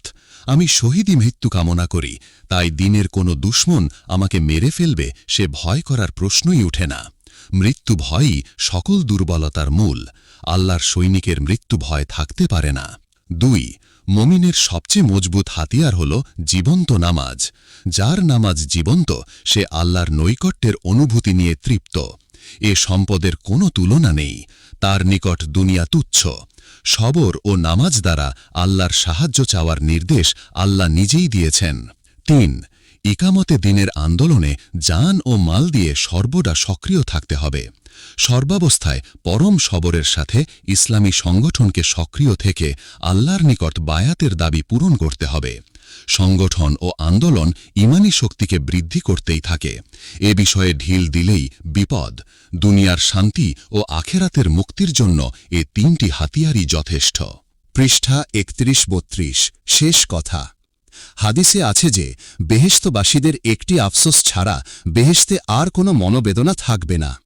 দুনিয়াতে যে সময়টা আল্লাহকে ভুলে থেকে কাটিয়ে দেওয়া হয়েছে, ওই অবহেলার জন্যই আফসোস করতে থাকবে। বেহেশত তো ওই চিরস্থায়ী বাসস্থানেরই নাম, যেখানে সামান্যতম দুঃখ কষ্ট এমনকি অভাব পর্যন্ত থাকবে না। অথচ একটা বিষয় আফসোস থেকেই যাবে। আফসোস তো মনোবেদনারই সৃষ্টি করে, এ দুঃখটুকু থেকেই যাবে। সকলের বেলায় তা হয়তো সত্যি নয়, কিন্তু যাদের বেলাই হোক এ বেদনাটুকু অস্তিত্ব সত্য। এ আফসোসের কারণ তালাশ করলে হাদিসের বিবরণ থেকে তা বোঝা যায়। আল্লাহর দিদারই বেহেশতের সকল নিয়ামতের চেয়ে শ্রেষ্ঠ নিয়ামত বলে বেহেশতবাসীরা মনে করবে। আল্লাহ তাআলাকে দেখতে পাওয়ার চেয়ে বড় তৃপ্তি আর কোনোটিতেই তারা বোধ করবে না। আর সবাই সমান পরিমাণ সময় আল্লাহকে দেখতে পাবে না। যে দুনিয়ার জীবনে আল্লাহকে যত বেশি স্মরণ করেছে, সে তত বেশি সময় আল্লাহকে দেখার সৌভাগ্য লাভ করবে। তাই যারা কম সময় দেখার সুযোগ পাবে, তারাই হয়তো ওই রকম আফসোস করবে। তাওহীদ, রিসালাত ও আখিরাতের ভিত্তিতে জীবনযাপনের সিদ্ধান্ত যারা নেয় তারা মানব সমাজে আল্লাহর প্রভুত্ব কায়েমের জন্যই সংগ্রাম করে, আর এ সংগ্রামের পরিণামে আখিরাতি সাফল্যের আশা রাখে। এ সিদ্ধান্ত তাদের মন, মগজ ও চরিত্রকে এক বিশেষ ছাঁচে গড়ে তোলে, ফলে স্বাভাবিকভাবেই তারা নফসকে নিয়ন্ত্রণ করতে সচেষ্ট হয়। যা হোক, আপনি ইসলামী আন্দোলনে সক্রিয় হন বা না হন, আখিরাতে মুক্তির কামনা তো নিশ্চয়ই করেন। তাহলে মনটাকে ইতিবাচক কাজ দিন। মনকে ইবলিসের বেগার কর্মচারী হতে দেবেন না। ইবলিস থেকে মনকে রক্ষা করতে সক্ষম হলে দুনিয়া ও আখিরাতের সাফল্য অনিবার্য।